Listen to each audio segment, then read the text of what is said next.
Hello बच्चों, कैसे हैं। गुड इवनिंग आप सभी को।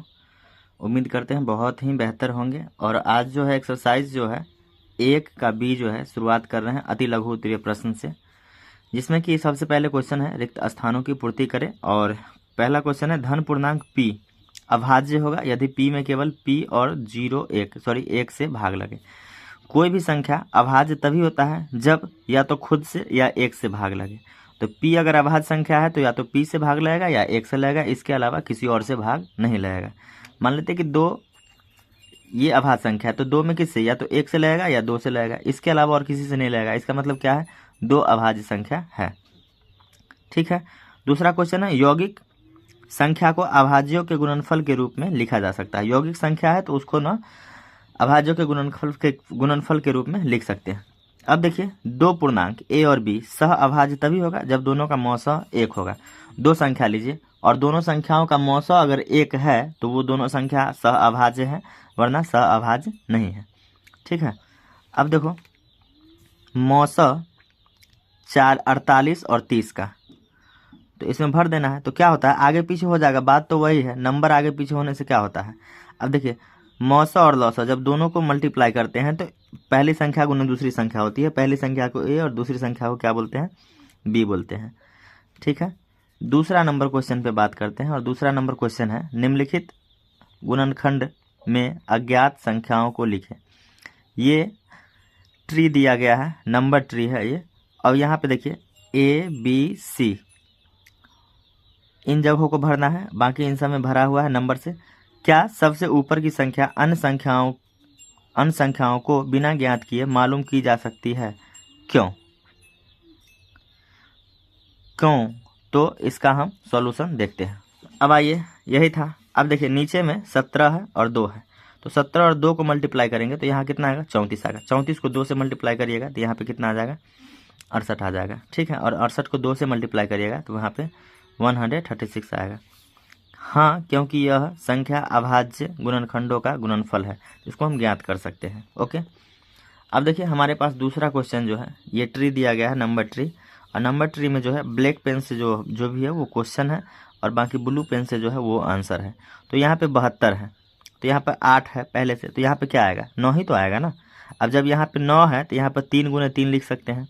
और यहाँ पे 8 है तो 2 गुने 2 गुने 2, यानी कि तीनों बॉक्स में 2 आएगा, दोनों बॉक्स में 3 आएगा। अब इन सबको मल्टीप्लाई करेगा तो 72 आ ही जाएगा। ठीक है। अब बात करते हैं लघु उत्तरीय प्रश्न पे। और लघु उत्तरीय प्रश्न बहुत अच्छा क्वेश्चन है, ट्रेंडिंग क्वेश्चन है। अगर आपको अभाज्य गुणनखंड नहीं आता है तो आप एलसीएम नहीं निकाल सकते, आप एचसीएफ नहीं निकाल सकते। ठीक है। तो सबसे पहले अभाज्य गुणनखंड आना जरूरी है। वही क्वेश्चन है 124 का अभाज्य गुणनखंड कैसे किया जाए। तो सबसे पहले देखिए, अभाज्य गुणनखंड मतलब क्या है कि अभाज्य संख्याओं से भाग करते हैं। तो सबसे पहले 2 से करेंगे, 2 से अगर नहीं होता है तो 3 से करते हैं, 3 से नहीं होगा तो 5 से, 5 से नहीं होगा तो 7 से, नहीं तो 11 से, और नहीं तो 13 से। मतलब कि हमारा जितने भी अभाज्य संख्या है बारी बारी से सबसे भाग करते हैं। ठीक है। तो इसमें 2 से लग जा रहा है क्योंकि ये सम संख्या है। 2 से लगेगा तो 62 होगा, 2 से लगेगा तो 31 होगा।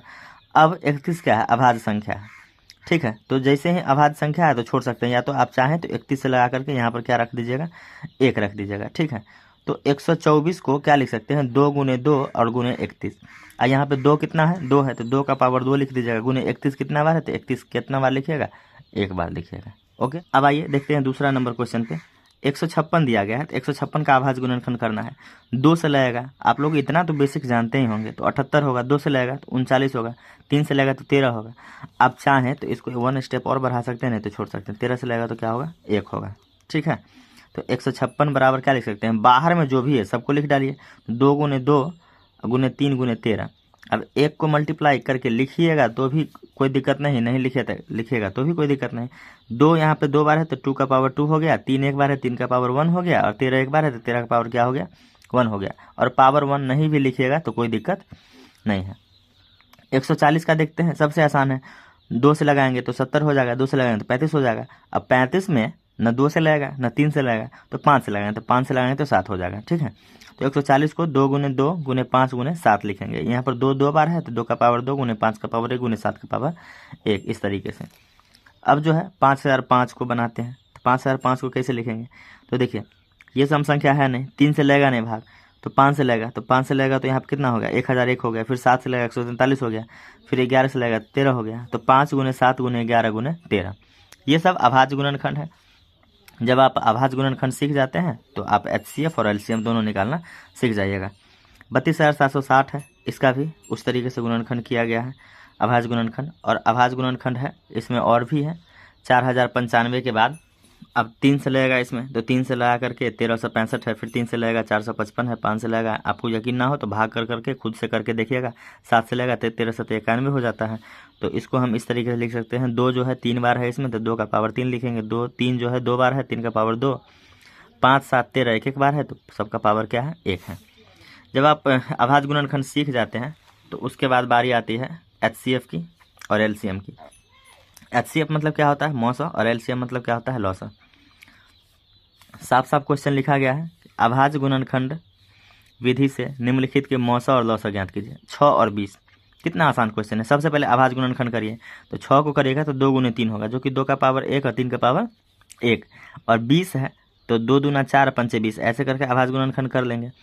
और इसका 2 इसमें 2 बार है तो 2 का पावर 2 गुने 5 का पावर 1 हो जाएगा। जब HCF निकालते हैं तो HCF में कुछ नहीं करना पड़ता है, पेड़ लगाना पड़ता है, जोड़ा। तो अब जब हम जोड़ा लगाएंगे तो ऊपर वाले नीचे वाले में लगाएंगे, ठीक है। अब देखिए ऊपर में भी 2 है और नीचे में भी 2 है, तो एक जोड़ा जो है यहाँ से हमारा कंप्लीट हो गया। जब कंप्लीट हो जाएगा तो एक जोड़ा उठा करके रख लेना है, उसके बाद दूसरा जोड़ा नहीं लग पा रहा है तो उसको 2 ही रहने देंगे, तो HCF यहाँ से कितना आ जाएगा 2 आ जाएगा। जब हम LCM की बात करेंगे तो LCM में देखना है कि 2 का पावर 2 है और 2 का पावर 1 है, बड़ा पावर कौन सा है उसको हम इस्तेमाल करेंगे, तो बड़ा पावर 2 का पावर 2 है उसको लेंगे। अब देखिए 3 वाला एक ही है तो इसको किसी से कंपेरिजन करने की जरूरत है नहीं, 1 है तो इसको रख लेना है, और 5 है तो इसको रख लेना है। 2 का पावर 2 4 होता है, तो 4 और 3 तो कितना हो जाएगा 12 हो जाएगा, और 5 जा कितना 60 हो जाएगा। 17 और 25 में 17-25 का जब गुणनखंड करिएगा तो 1 गुने 17 होगा, और 25 में क्या होगा 1 गुने 25 होगा, तो HCF इसका क्या हो जाएगा 1। अब 17 और 25 ऐसा कह सकते हैं कि ये ना सह अभाज्य संख्या है। अभी जो पीछे पढ़े थे सहअभाज्य संख्या वो होते हैं जिनका मौसा 1 होता है। LCM क्या है, तो LCM भी देखिए इसमें 17 और 25 है, दोनों को मल्टीप्लाई कर दीजिए तो 425 हो जाएगा। ओके, चलिए बात करते हैं नेक्स्ट क्वेश्चन पे। और क्वेश्चन नंबर तीसरा जो है 510 और 92 का जो है HCF और LCM दोनों फाइंड करना है हमें। तो 510 को क्या लिखिएगा, तो 510 को जब अभाज्य गुणनखंड करिएगा तो 2 गुने 3 गुने 5 गुने 17 होता है, ठीक है। 92 को करिएगा तो 2 गुने 2 गुने 23 होता है। तो एक बात समझ लीजिए, इसमें पेड़ लगाना है तो 2 और 2 का पेड़ लगेगा, और किसी का पेड़ लगेगा नहीं। तो जब 2 और 2 का पेड़ लगेगा तो HCF क्या हो जाएगा 2 ही होगा। जब LCM की बात आएगी तो बड़ा पावर लेते हैं, तो यहाँ पर देखिए इसको क्या लिख सकते हैं पावर 1 पावर 1 पावर 1 और पावर 1। अब 2 का पावर 2 है तो बड़ा तो यही है ना, तो 2 का पावर 2 लिया गया। उसके बाद 3 5 17 वैसे ही लिया गया, और 23 को वैसे ही लिया गया। सबको जब मल्टीप्लाई कर दीजिएगा तो 23,460 होता है। अब देखिए इसमें अब 3 डिजिट आ गया, और 3 डिजिट में भी HCF LCM निकाला जा सकता है। 6 को क्या लिखेगा 2 गुने 3 तो 2 तिया 6 हो जाता है। 72 को 2 दूना 4 दूना 8 त्रिक 24 और 24 तिया क्या हो जाता है 72 हो जाता है। 2 का पावर 3 गुने 3 का पावर 2, ठीक है। 120 को जब तोड़िएगा तो 2 दूना 4 दूना 8 पंचे 40 और तिया 112, तो 120 हो गया। तो 120 हो गया, तो इसको इस तरीके से लिखा जा सकता है। अब HCF में क्या है पेयर लगाना है, तो पेयर देखिए 2 का 2 का 2 का एक पेयर कंप्लीट हो गया। अब 3 का भी पेयर है इसमें, 1 3 इसमें भी है, 1 3 इसमें भी है, 1 3 इसमें भी है, तो 3 का हो गया। बाकी अब पेयर नहीं लगेगा, अब इसमें तो नंबर ही नहीं है। तो HCF क्या हो गया 6 मल्टीप्लाई करके 2 गुने 3। जब LCM की बात आएगी तो बड़ा पावर लेंगे, तो 2 का पावर 3 2 का पावर 3 और 2 का पावर 1, तो बड़ा पावर कौन सा है 2 का पावर 3 है। अब देखिए 3 का पावर 1, इसमें एक ही 3 है, 3 का पावर 2 और 3 का पावर 1, तो 3 का पावर 2 लेंगे ना, और 5 तो एक ही है तो 1 ले लेंगे। अब देखिए जब मल्टीप्लाई करिएगा तो ये 8 हो जाता है, 8 पंचे 40 हो जाता है, 40 नमा 360 हो जाता है, ठीक है 36। अब इसमें देखिए 17 23 29 ये तीनों अभाज्य संख्या है, और अभाज्य संख्या का गुणनखंड इसी तरीके से होता है, या तो वो 1 से लगेगा या फिर 17 से लगेगा। तो HCF इसका क्या हो जाएगा 1 हो जाएगा, ठीक है। अब एलसीएम क्या होगा, तो तीनों को मल्टीप्लाई कर देना है 17, 23, 29 को, तो 11,339 ये एलसीएम है। चलिए बात करते हैं नेक्स्ट क्वेश्चन पे। 540, 805 और 990 दिया गया है। ये बहुत अच्छा प्रोसेस है, रफ कार्य हम इसमें नहीं बताते हैं कि अभाज्य गुणनखंड कैसे किया जाता है, वरना आप करके देख सकते हैं। 540 का आसान है, जब 2 से करिएगा, फिर 2 से करिएगा, फिर 3 से, फिर 3 से, फिर 3 से और फिर 5 से। इसको 5 गुने 7 गुने 23 अभाज्य गुणनखंड करके हम जो है हम फाइनल रिजल्ट लिखे हैं। 990 को करिएगा तो इतना आएगा। अब देखो जो इसमें मिलेगा पेयर उसी को तो लेंगे, तो 2 तो है नहीं तीनों में, इसमें है, इसमें है, इसमें नहीं है। 3 इसमें है, नीचे वाले में है, बीच वाले में नहीं है, तो है क्या दोनों में। 5 ऊपर में भी है, बीच में भी है और नीचे में भी है, तो 5 हो जाएगा। तो HCF इसका क्या हो जाएगा 5। जब हम एलसीएम की बात करेंगे तो बड़ा वाला लेना है, तो सबसे पहले 2 का पावर देखिए कौन सा है बड़ा, तो 2 का पावर 2 लग रहा है, ठीक है। फिर 3 का पावर 3 है, 3 का पावर 2 है, तो बड़ा ये है, 3 का पावर 3 लिखेंगे। 5 का पावर 1 है तो 1 ही लेना है, फिर 11 लेना है, और फिर 11 के बाद 7 और फिर 23। सबको जब मल्टीप्लाई करिएगा तो 9,56,340 आंसर यहाँ से आता है, ठीक। 8, 9, 25 का करना है, तो सिंपल सी बात है कि आप देख लीजिए, 2 दूना 4 दूना 8, 9 को 3 तिया 9, 5 25। कॉमन कुछ किसी में मिला नहीं मिला, तीनों में मिला नहीं मिला। जब कुछ नहीं मिला तो HCF क्या हो जाएगा 1 हो जाएगा। जब LCM की बारी आएगी तो देखिए 2 का पावर 3, 3 का पावर 2, 5 का पावर 2, यहाँ पे गलत लिखा गया, 25 नहीं लिखना था, 5 का पावर क्या लिखना था 2। तो यहाँ पे क्या होगा 2 का पावर 3, 3 का पावर 2, 5 का पावर 2 होगा। तो अब देखिए 2 का पावर 3 8 होता है, 9 होता है, 25 होता है, तो 25 8 है 200 और 200 नामा 1800, तो 1800 आंसर हो गया, ठीक है। चौथा में देखिए, ये चौथा का पहला क्या है, प्रूफ करना था कि एलसीएम और HCF को जब मल्टीप्लाई करिएगा तो पहली संख्या और दूसरी संख्या तो दोनों बराबर होगा कि नहीं, ठीक है। तो चौथा क्वेश्चन यहाँ पे मेंशन है या नहीं, चौथा क्वेश्चन में दिया गया है, आप बुक से मिला लीजिएगा। एलसीएम 60 है, HCF 2 है, तो A और B तो दोनों को मल्टीप्लाई करिएगा तो 120 आएगा, और AB को मल्टीप्लाई करिएगा तो भी 120 ही आएगा। चलिए बच्चे, हम आपको कुछ क्वेश्चन समझा रहे हैं। एक क्वेश्चन हम ले रहे हैं, ठीक है।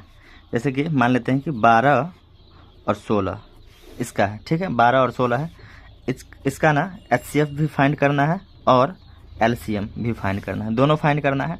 और हमें ये भी जांचना है कि HCF into LCM equal to A into B। अब देखिए इसको तो आप A मानिएगा, इसको क्या मानिएगा B मानिएगा। तो आप देख लीजिए इसका ना अभाज्य गुणनखंड करते हैं, तो 2 छक क्या हो जाएगा 12, 2 तिया 6 और 3 से 1। 16 को 2 से तो 8 होगा यहाँ पे, फिर 2 से क्या होगा 4, फिर 2 से क्या होगा 2, और फिर 2 से क्या हो जाएगा 1। तो 12 को क्या लिखेगा आप 2 गुने 2 गुने 3, 2 का पावर 2 गुने 3 का पावर 1। 16 को क्या लिखेगा 2 गुने 2 गुने 2 गुने क्या 2, तो 2 का पावर क्या हो जाएगा 4। HCF निकालिए किसका किसका 12 और 16 का। तो HCF जब 12 और 16 का निकालेंगे तो जो कॉमन होगा इसमें और इसमें, चलिए जोड़ा लगा लीजिए, इसमें और इसमें जोड़ा लग गया।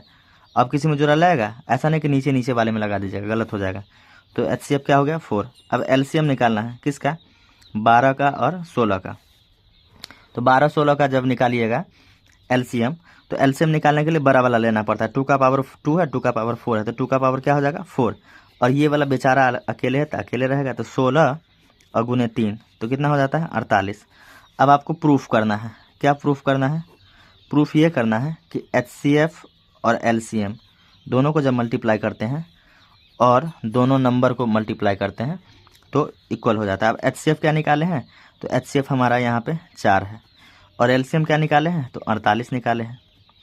अब चलिए नंबर हमारा क्या था 12 और 16, एक को आप A मान लीजिए, एक को B मान लीजिए, किसी को भी A मान सकते हैं, किसी को B मान सकते हैं। तो 12 गुने 16, ठीक है, गुना कर लीजिए, 4 8 32 का 2 हासिल कितना हो जाएगा 3, 4 चौका 16, 3 192। अब देखिए 12 छक 72 का 2 हासिल 7, 12 कम 12, 12 7 क्या हो जाएगा 19, दोनों इक्वल हुआ। तो इस तरीके से जांच सकते हैं, ठीक है। तो यही हमको समझाना था। बाकी आप देखिए इसमें ये जो क्वेश्चन है बस उसी तरीके से है, LCM और HCF दिया गया है और A और B, तो दोनों को जांचना है। ये भी प्रूफ हो गया और ये भी प्रूफ हो गया, नहीं हो गया? आप आराम से पॉज करके इसको देख सकते हैं, ठीक है। बढ़ते हैं हम नेक्स्ट क्वेश्चन पे। क्वेश्चन नंबर 5 है। क्वेश्चन नंबर 5 में देखिए 2 नंबर है, इतना और इतना का अंक गणित के मूलभूत प्रमेय से मौसा ज्ञात कीजिए, फिर मौसा की सहायता से लौसा ज्ञात कीजिए, ठीक है। तो मौसा की सहायता से लौसा ज्ञात कीजिए। अब देखिए दोनों का आभाज्य गुणनखंड किया जाएगा और मौसा निकाला जाएगा। तो जब मौसा निकाला जाएगा तो जो दोनों में पेड़ लगेगा उसी को निकाला जाएगा, तो दोनों में पेड़ लग गया, तो मौसा क्या आ गया 4। अब इसकी सहायता से ना लौसा निकालना है। तो लौसा निकालने के लिए फॉर्मूला होता है LCM बराबर A गुने B बटे LCM। तो अभी जो हम प्रूफ किए थे, क्या प्रूफ किए थे कि HCF गुने LCM बराबर क्या था A गुने B। तो यहीं से ना फॉर्मूला बनेगा कि अब आपको LCM निकालना है, तो LCM निकालना है तो A गुने B रहेगा और बट्टे में क्या चला जाएगा, तो बट्टे में चला जाएगा HCF। यहाँ पर हमको HCF लिखना था, HCF मिस्टेक हो गया है, LCM निकालना है तो ठीक है। तो A गुने B और A किसी को मान लीजिए, B किसी को मान लीजिए, इसको रखेंगे और ये आया 4, कट के आएगा। जब इसको काटेंगे तो 1013 आता है। जब दोनों को मल्टीप्लाई करेंगे तो इतना बड़ा नंबर आपके सामने में आ जाता है, ठीक है। तो आप HCF की सहायता से LCM निकाल सकते हैं, LCM की सहायता से HCF निकाल सकते हैं। इसी टाइप का दूसरा क्वेश्चन है।